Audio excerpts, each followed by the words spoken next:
आज के वीडियो में हम ये वाले स्ट्रक्चर को देखेंगे जो मैंने यहाँ पे लिखा है। और इस स्ट्रक्चर से आप बहुत सारे सेंटेंस को इजी वे में बोल सकते हैं और प्रोफेशनल साउंड करेंगे, क्योंकि यहाँ पे एक अच्छे तरीके से बताएगा, बहुत ही इजी वे में। ऐसा है कि आपके दिमाग में घुसना ही घुसना है। ज़्यादा लेंथी नहीं किया गया है, छोटा छोटा स्ट्रक्चर है और आपके लाइफ में मतलब जब भी आपको इंग्लिश बोलना होगा ना, बहुत ही ज़्यादा मदद करेगा। तो इसको देखते हैं।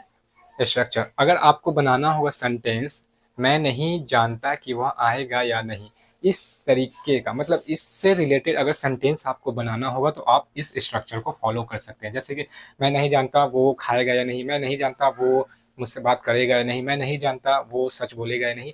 कितना मतलब हमेशा हम लोग किसी से बात करते हैं तो ऐसा सेंटेंस को बोलते ही बोलते हैं। इसीलिए बोल रहे हैं कि ये रूल को देख लीजिए, नोट डाउन प्लीज, कुछ भी दिमाग में बस रख लेना है और बोलना है। बोलने में भी मजा आएगा। देखिए कैसे, जैसे अगर बनाते हैं, मैं नहीं जानता कि वह आएगा या नहीं, so I don't know whether he will come or not. कितना अच्छा लगा बोलने में।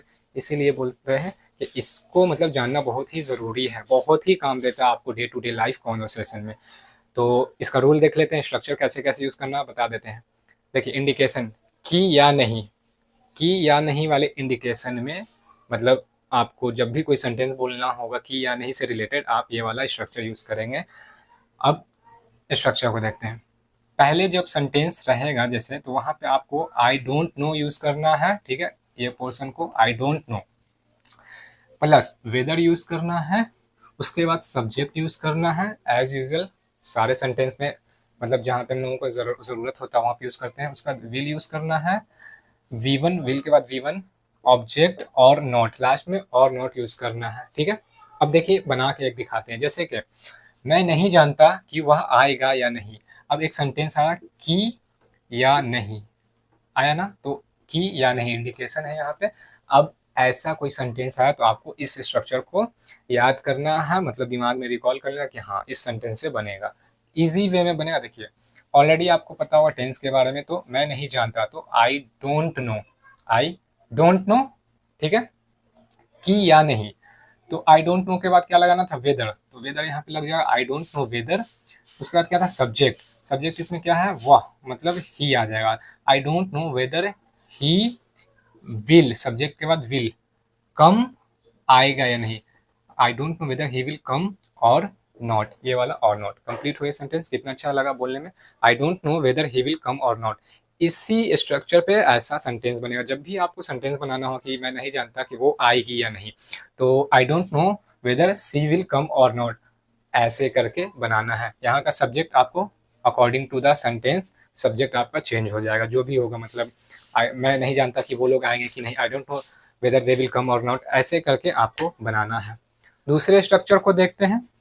सेकेंड स्ट्रक्चर है क्या, अब इसका इंडिकेशन मूर्खता है या था। मैंने एक लास्ट वीडियो में भी एक रूल बताया था, एक और एक्स्ट्रा रूल है। अगर उस पर बना होगा तो उस पर भी बना सकते हैं, इस पर भी जानना जरूरी है, क्योंकि कभी आप दूसरे को सुनिएगा कि अरे भाई ये तो ये वाला चीज यूज कर रहा है, तो आप कंफ्यूज हो जाएगा। इसलिए ये भी है। तो इसका स्ट्रक्चर वही सेम पहले वाले की तरह, सब्जेक्ट के लिए इट आ जाएगा, इज एंड वाज आ जाएगा।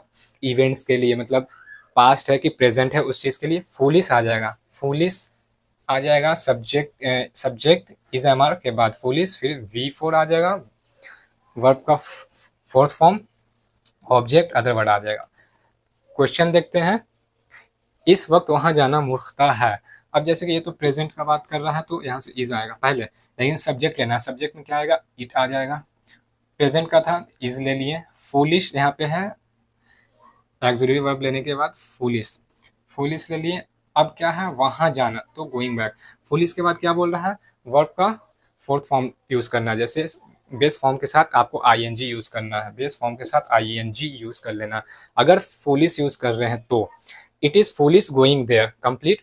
सेकंड, लास्ट टाइम मैंने जो वीडियो बनाया था उसमें क्या बताया था, क्या यूज करने के लिए, सिली टू, मूर्खता के ही सेंस में। अब जैसे कि इसको बनाएंगे हैं, it is silly to go back. अब सिली लगा दिए फुलिश के जगह पे, तो सिलिस आ गया मूर्खता को बताने के लिए कि मूर्खता से रिलेटेड बात हो रहा है। सिली के बाद टू लगेगा, और टू लगने के बाद बेस फॉर्म आ जाता है वर्ब का, तो गो हो गया। इसमें से आईएनजी हट गया, जब टू के बाद हम लोग लगाए सिली के साथ देयर, तो it is silly to go there, यही था इंडिकेशन। इसका भी वही है, सिली टू भी उसी के लिए यूज होता है, मुख्ता है मुख्ता था, मतलब बेवकूफ़ी है या बेवकूफ़ी था, इस सेंस में यूज करते हैं। ये बहुत ही यूजफुल सेंटेंस है, आपको अच्छे से समझ में आ गया होगा।